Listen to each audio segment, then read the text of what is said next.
Vai. Boa.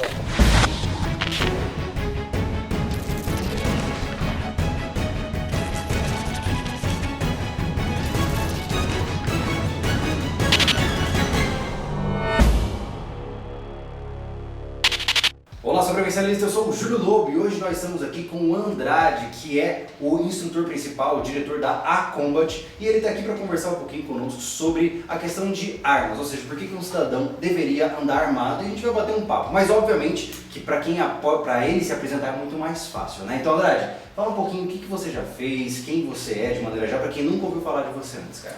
Beleza, antes de mais nada, queria agradecer a oportunidade de estar aqui no canal. Claro. Sempre um prazer a gente estar podendo falar sobre essa temática de armas de fogo aí no nosso país.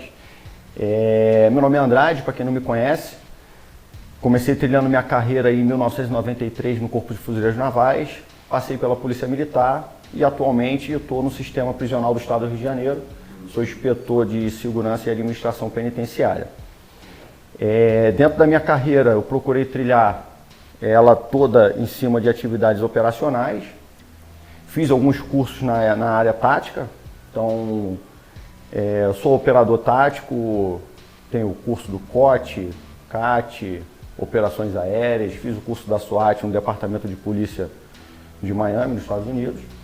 E depois eu procurei, de 2008 em diante, eu procurei me especializar no manuseio tático em armas de fogo e técnicas e táticas operacionais. Legal, e dentro dessa perspectiva, hoje você atua como operador de segurança?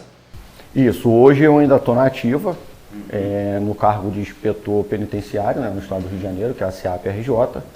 Minha lotação é o Grupamento de Intervenção Tática, uma unidade hoje responsável por restauração da ordem e a disciplina em unidades prisionais em todo o estado, e o resgate de refém. Falando de forma um pouco mais leiga, é quando, por exemplo, acontece uma rebelião, são vocês que entram lá para resolver isso? Isso. Em caso de rebelião ou motim, em todo o sistema do estado do Rio de Janeiro, a unidade a qual eu pertenço, ela é responsável por restaurar a ordem e a disciplina e o resgate de refém quando é o caso.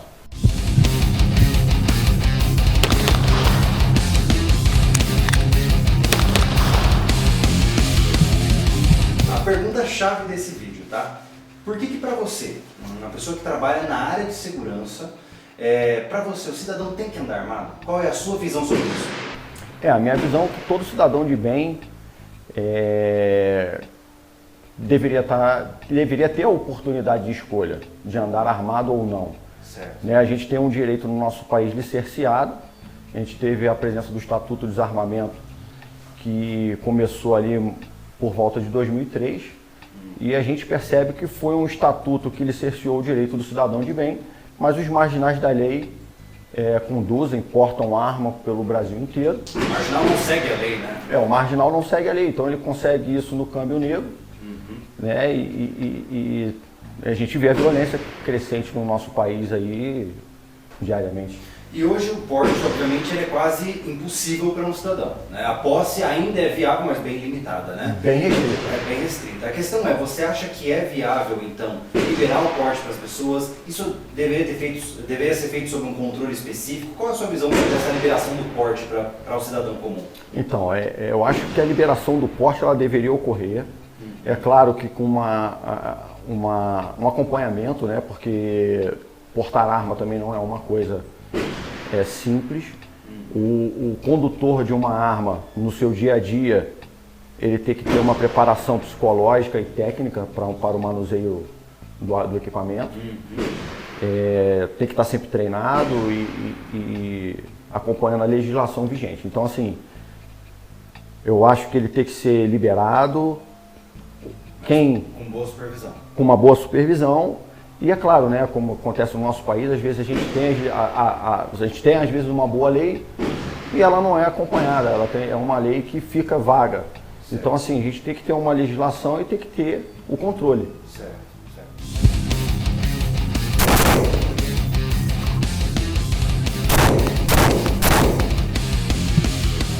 Você falou um ponto interessante, né? Eu vejo que muitas vezes na internet o pessoal fala assim, tem que liberar o porte, nós precisamos de arma e tal. mas você ter uma arma exige uma responsabilidade que muitos não levam em consideração, né? Tirando todas as máscaras morais de cima, não sei se você vai concordar comigo, mas no momento que você carrega uma arma para sua defesa, você tem que estar ciente que você vai matar uma pessoa se isso acontecer, ou obviamente feri-la gravemente. Isso envolve uma responsabilidade muito grande de quem carrega esse equipamento. Sim. Né? Então a questão para hoje, para quem quer, por exemplo, o cara está sonhando com porte, quais são as suas recomendações para uma pessoa comum que quem sabe um dia pode conseguir um porte? Quais são os cuidados ao carregar uma arma no dia a dia que essa pessoa precisa ter? É um bom controle emocional, tem que ser uma pessoa que tem um controle emocional bem definido, e o treinamento com o manuseio do equipamento, até para evitar qualquer tipo de lesão, qualquer dano colateral. E realmente o condutor de uma arma, ele tem que ter a consciência de que aquilo ali é para sua defesa. Ele vai agir em legítima defesa, assim como manda o nosso ordenamento jurídico, uma defesa dele próprio ou de terceiro. Certo. Então, assim, e sempre respeitando aí o uso da força. A gente não pode, porque a gente está conduzindo uma arma, achar que a gente vai poder sair disparando e causando danos ou agredindo pessoas indiscriminadamente. Legal. E dentro dessa perspectiva eu vejo que existe muito entusiasmo com ela. É muito comum, pelo menos grande parte do nosso público não teve acesso a esses equipamentos. E quando eles entram em acesso, pegam uma arma na mão, eles ficam ali naquela ansiedade, naquela situação de falar assim, nossa, isso é um equipamento, e entra naquela fantasia que é muito perigosa, né? E não só isso, mas hoje o custo de treinamento é muito alto, né? Você acredita que com treinamento, repetição de processo, é possível então transformar aquela pessoa em um operador capaz e competente de trabalhar para andar na rua e tudo mais? Acredito que sim. O treinamento, eu costumo falar que o treinamento repetitivo e com as devidas correções, ele vai te levar à perfeição. Ele vai te deixar em condições de manusear e saber o momento certo de empregar aquele equipamento. Repetição, repetição, repetição. Sempre. Repetição sempre, assim como qualquer esporte. A arma de fogo, ela tem esse outro viés. Não é só também para defesa, tem o cunho esportivo. Certo. Então, assim como qualquer esporte, somente a repetição e a dedicação em cima daquelas atividades é que vai gerar uma atividade motora condicionada para que ele possa fazer o uso com perfeição. Eficiente mesmo. Você mesmo tem uma série de técnicas bem interessantes de saque rápido para lidar com aquela ameaça mais próxima, né? E essas técnicas elas deveriam ser aplicadas também para esse cidadão comum, né? Hoje, uma pessoa, vamos fazer dessa forma, hoje uma pessoa que não tem nenhum documento desse sentido, nunca foi atirador, nunca segurou uma arma na vida, ele pode recorrer, por exemplo, a você para fazer um curso com você? Não. Hoje os cursos da Combat eles são destinados aos operadores de segurança pública, militar ou privada. Certo. A gente também atende aos CACs, que são os atiradores esportivos, que hoje a gente teve já uma evolução. O atirador esportivo, por conta de uma portaria recente, ele libera que o atirador esportivo, no trajeto de sua residência até o clube de tiro e o retorno, ele hoje já pode fazer conduzindo a sua arma em condições de porte. Legal. Então, pessoas que realmente estão conduzindo a arma nessa condição, têm que ter o treinamento adequado para o porte oculto, né, o combate velado, nesse sentido, que é para justamente ele ter as técnicas que vão fazer com que ele possa ser eficiente, porque a gente já entra perdendo que a gente está na reação. O marginal da lei ele vai estar sempre na ação e a gente acaba agindo na reação, então o nosso tempo ele é crucial. Legal.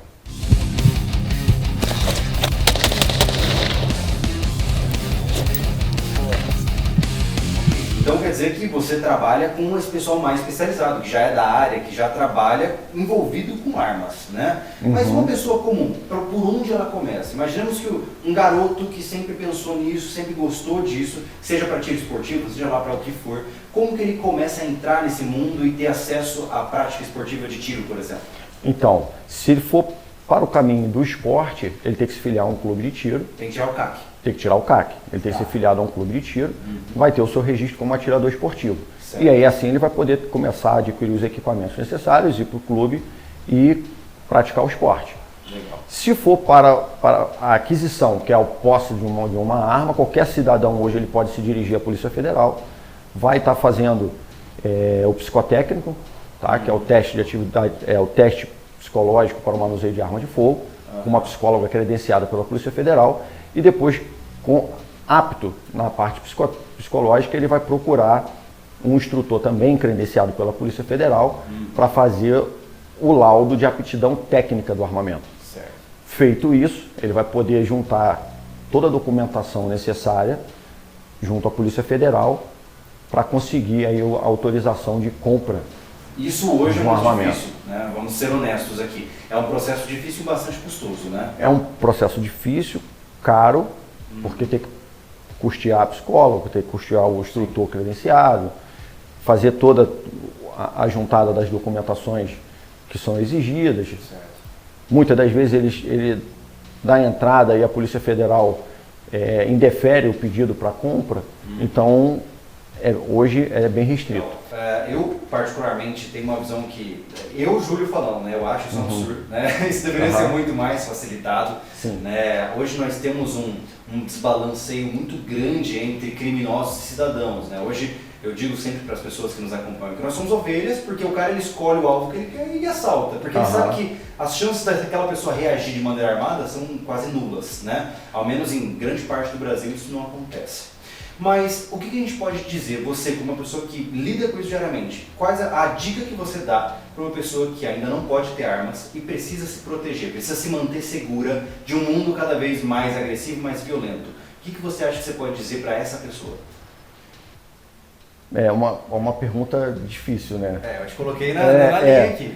Porque assim, hoje, com a violência que a gente tem no nosso país, hoje quando você sai de casa, está invertido, né? O cidadão de bem está se trancando. O cidadão de bem está ficando preso em casa, refém de uma criminalidade crescente. Ele não pode sair à rua porque é assaltado. Se ele vai ser assaltado, se ele reage, o marginal ele não está tendo o mínimo de pudor em apertar o gatilho e tirar a vida de um pai de família, de uma mãe de família. Às vezes acaba vitimando uma criança. Às vezes até por diversão, né? Às vezes por diversão, às vezes por conta de um celular, o cara tá matando uma outra pessoa, tá tirando a vida. Ou seja, a gente chegou num período que é a banalização da vida, né? O que a gente pode fazer, cara? Não sei, cara. Eu acho que o país tem que mudar. Eu acho que a nossa legislação tem que mudar. As pessoas de bem têm que se unir. Eu acho que pior do que aquele que fica... que é o ausente, né? Que fala assim, pô, esse cara não faz nada.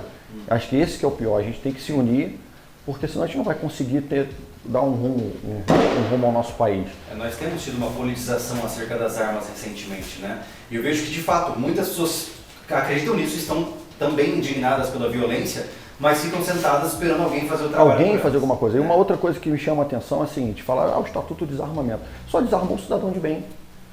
Ele não desarmou o marginal, não teve o controle do armamento. Então, assim, o cidadão de bem ficou à mercê da criminalidade, sem poder ter o direito de reagir, e o marginal está armado. Aí ainda tem gente que defende e fala assim, não, mas as armas que os marginais usam são aquelas que são roubadas ou furtadas de um cidadão de bem. Só que quando você vai ver as armas apreendidas nas mãos dos marginais, você não vê um calibre de um revólver calibre 38, você não vê uma pistola 380, ainda mais de fabricação nacional. Você vê na mão do marginal, são pistolas 9mm. Superiores até pelo que a polícia, do que as forças de segurança usam, né? São calibres restritos de armas de fabricação importadas, são armas importadas. E às vezes com kit rajada, com mira laser. Aí fala, pô, mas da onde que ele adquiriu isso? Foi do cidadão de bem? Não, não foi. Então isso também é uma outra conversa fiada que a gente ouve, dizer que as armas que estão nas mãos dos marginais são aqueles que conseguem roubar daquele cidadão de bem que conseguiu comprar. E isso é uma farsa, né?